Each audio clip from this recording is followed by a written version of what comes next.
Hi, my name is Steve Rampy. I'm the head football coach at Blue Valley High School in Overland Park, Kansas.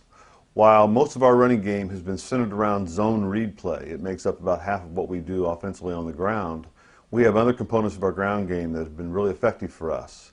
In this video, we're going to dissect the rest of our running game, starting with our power series, A-back and quarterback power. We're also going to talk about the counter series and stretch blocking, and then we'll finish up this video with some inside veer stuff. Our running game at Blue Valley High School, we really divide into 4 different schemes. The first scheme we're going to talk about is our power blocking scheme. We kind of coordinate these schemes as to how our offensive linemen block, regardless of who carries the ball, whether it be an A-back power or a quarterback power. The first scheme we're going to talk about today is our power blocking scheme. Let's look at it against an even defense. On the board we have right pistol alignment.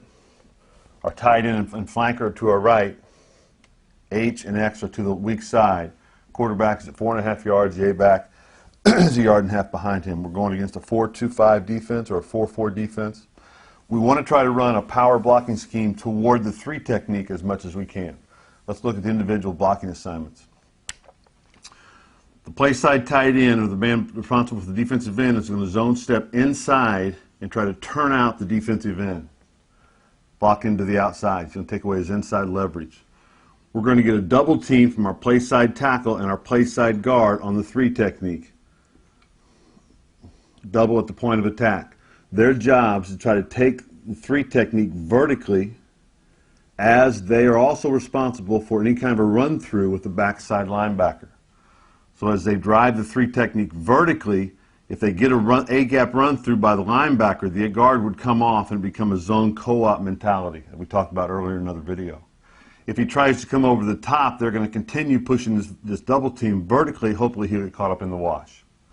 The center is going to block back for the weak side guard, trying to cut off backside A-gap penetration.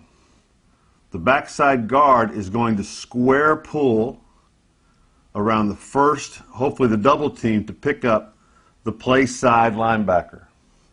The backside tackle is going to zone step inside, secure the B gap for a linebacker run through, and then work hard to the next level to pick somebody off.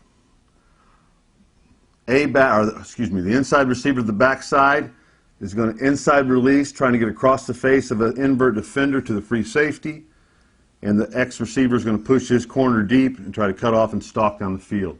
That's the same thing the play side number 1 receiver will do, push him vertically and then stalk down the field. The backfield action looks very similar to zone read. The quarterback will take his midline steps and set his feet perpendicular to the line of scrimmage.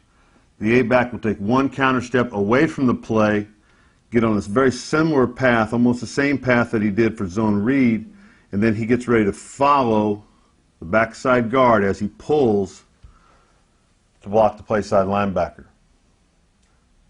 That's the power blocking scheme versus an even defense. Let's look at an odd.